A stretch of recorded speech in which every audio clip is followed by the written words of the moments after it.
universe is a sphere encased by successive coverings of the elements earth, water, fire, air, ether, intelligence, and ego. As a coconut has its hard outer shell and inner liquid, so the universe has its outer coverings and an inner space half filled with ocean water. On that ocean, another Vishnu expansion reclined on a serpent bed while being massaged by his consort Lakshmi.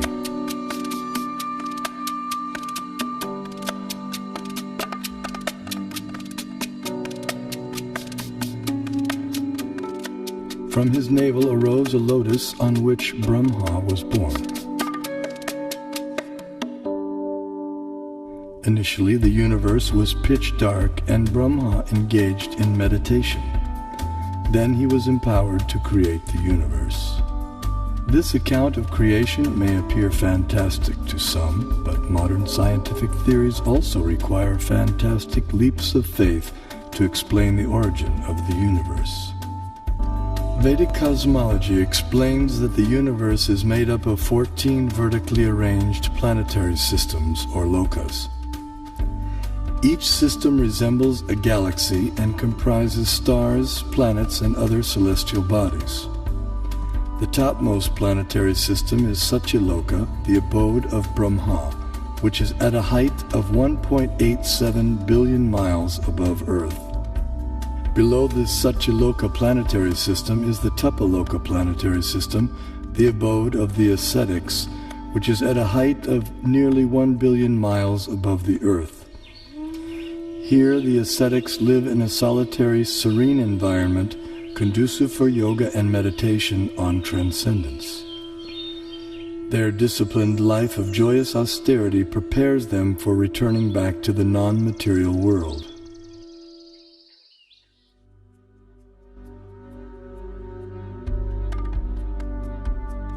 As we move down from Tapaloka, we pass through Maharloka and Janaloka until we reach the Svargaloka planetary system, also known as heaven. And then from the center of the dome, a chandelier, which shows the planets according to the Vedic version. This planet is a star, is rotating from east to west, and it is hanging like the chandelier, taking shelter of the pole star. That we can see every night. That the pole star or the North Star remains fixed and does not orbit in the sky is well known to astronomers and sailors alike. Less known is the fact that the pole star rotates powerfully on its own axis. The ancient Vedic text called Matsya Purana explains, the planets and stars are all attached to the pole star by invisible astral cords of wind called pravaha. The revolution of the pole star causes the orbital motion of other planets and stars. Through meditation, yogic astronomers visualize the planets and stars as different parts of the body of Shishumar, the transcendental dolphin. The pole star, the topmost of the heavenly planets, is like the capital of the middle universe. Here, the third form of Vishnu resides on an ocean of milk. In times of universal disturbances, the demigods headed by Brahma come here to appeal for help. The pole star is also the abode of Dhruva, a pure and exalted devotee of the Lord.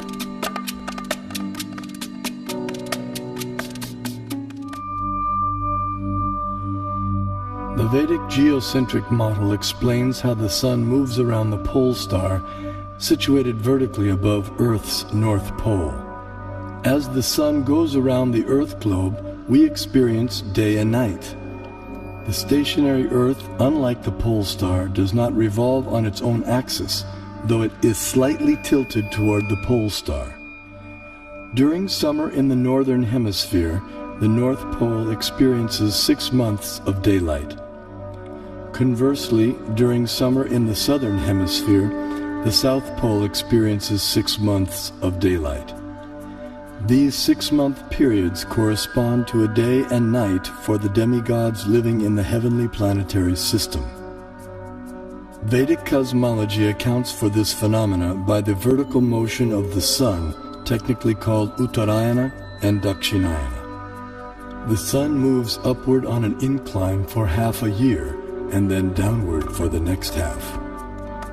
This motion produces two effects on Earth, namely the changing of the seasons and the varying durations of day and night. Ordinary vision sees the sun to be a mere globe of fire. However, celestial vision reveals a personality residing over the sun. His name is Vivasvan, and he rides on a golden chariot pulled by 7 divine horses at a speed of 16,000 miles per second. The chariot has one wheel which moves on celestial Manasottara mountain. The horizontal shaft is linked to the axial hub of the universe, Mount Meru, and the diagonal shaft is linked to the pole star. With each circular path, the wheel gradually moves laterally inward for 6 months and then outward for 6 months. Similar to the chariot's vertical motion, this lateral action fine-tunes seasonal changes on Earth. When the orbital motion of the sun is viewed from above, its illumination is seen to extend out to half of the greater Earth plane.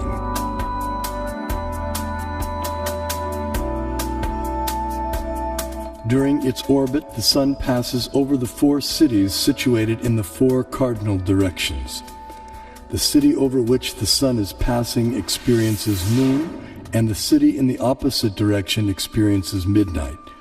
The 2 other cities experience sunrise and sunset.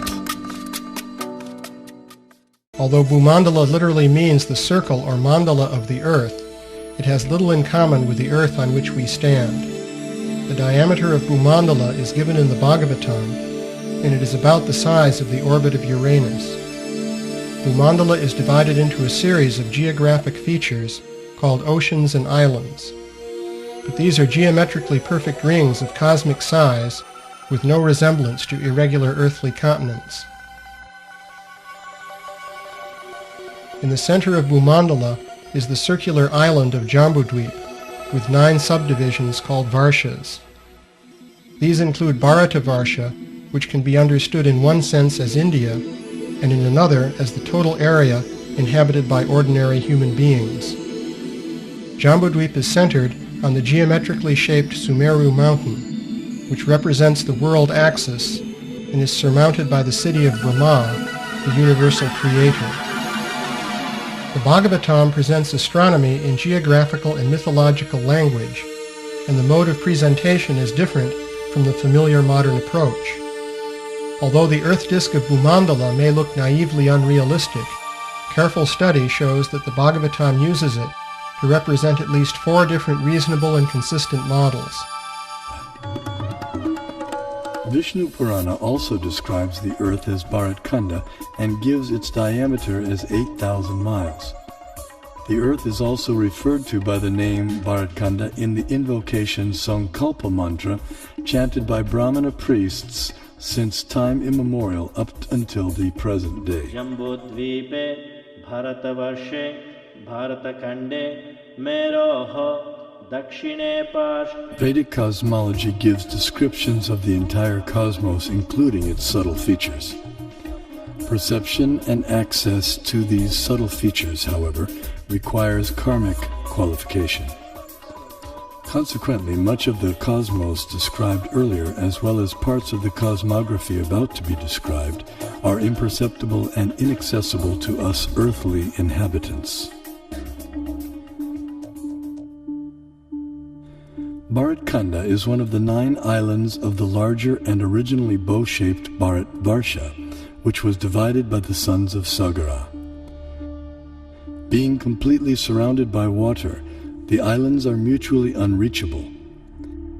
In the Vedas, Bharatkanda, our earth, is also referred to by other names such as Sudarshan Dvip, Kumarika Dvip, and Navadvip, etc.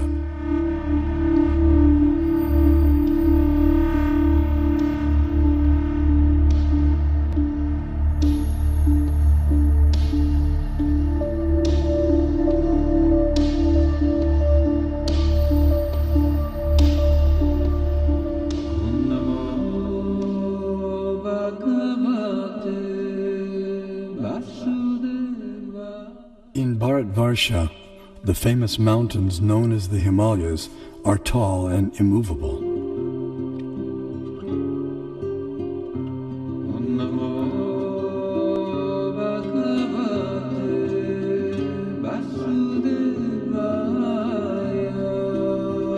Here we find an abode of Lord Shiva, the greatest of the demigods.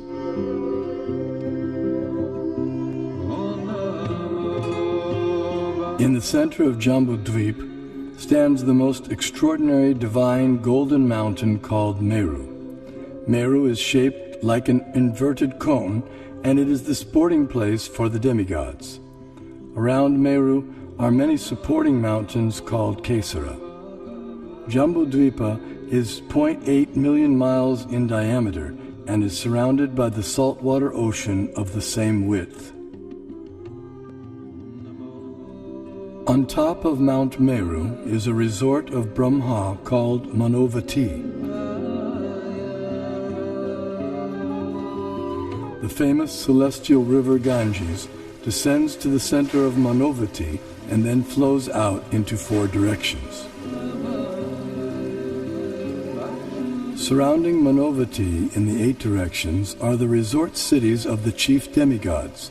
One of these cities is Amaravati, the resort of Indra, king of heaven. King Indra lives here in majestic opulence, attended to by musicians, dancers, and reciters. The greater earthly planetary system extends out to the edges of the universe and has a diameter of 4 billion miles. Known as Bhumandala, shaped like a lotus flower, it has 7 concentric islands and oceans with Mount Meru as its pericarp.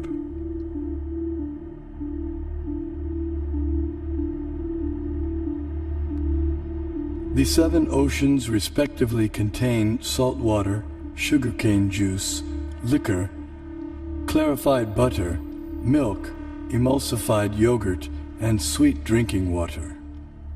Sometimes Vedic cosmology is misconstrued as portraying the earth to be a flat disk. This flat earth misconception arises partly due to our inability to understand Vedic nomenclature. A single object may be referred to by several names, and a single name may refer to several objects. For example, the term Earth may be used to describe at least 6 different aspects of cosmology. The Earth we live on is indeed a globe, as explained by the Sanskrit word parimandale, meaning spherical, used in the Mahabharata text. The flat disk refers to the greater earthly planetary system of Bhumandala. 4 elephants of inestimable size are placed at the 4 directions for balancing the greater Earth. Below the earthly planetary system are 7 subterranean realms named Atala, Vitala, Sutala, Talatala, Mahatala, Rasatala, and Patala, which do not receive sunlight and which are inhabited primarily by demoniac living entities.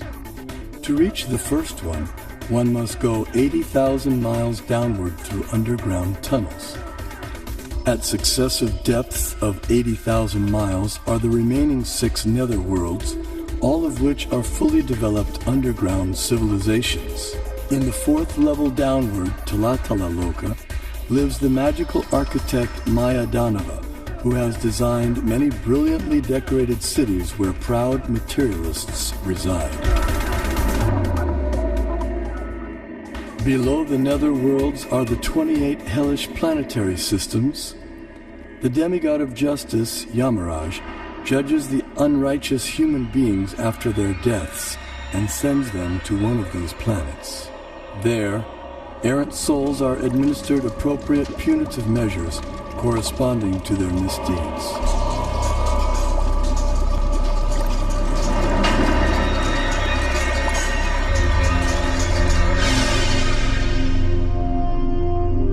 The earthly and subterranean planetary systems rest upon one of the hoods of the gigantic divine serpent, Shesha. Shesha in turn is held up by the colossal transcendental tortoise, Kurma. and Kurma resides in the ocean that fills half the universe.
शशिवर्णं चतुर्भुजं प्रसन्नवदनं ध्यायेत् सर्वविघ्नोपशान्तये व्यासं वसिष्ठनप्तारं शक्तेः पौत्रमकल्मषं पराशरात्मजं वन्दे शुकतातं तपोनिधिं व्यासाय विष्णुरूपाय व्यासरूपाय विष्णवे नमो वै ब्रह्मनिधये वासिष्ठाय नमो नमः अविकाराय शुद्धाय नित्याय परमात्मने सदैकरूपरूपाय विष्णवे सर्वजिष्णवे यस्य स्मरणमात्रेण जन्म संसारबन्धनात् विमुच्यते नमस्तस्मै विष्णवे प्रभविष्णवे ॐ नमो विष्णवे प्रभविष्णवे श्रीवैशम्पायन उवाच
Shanti.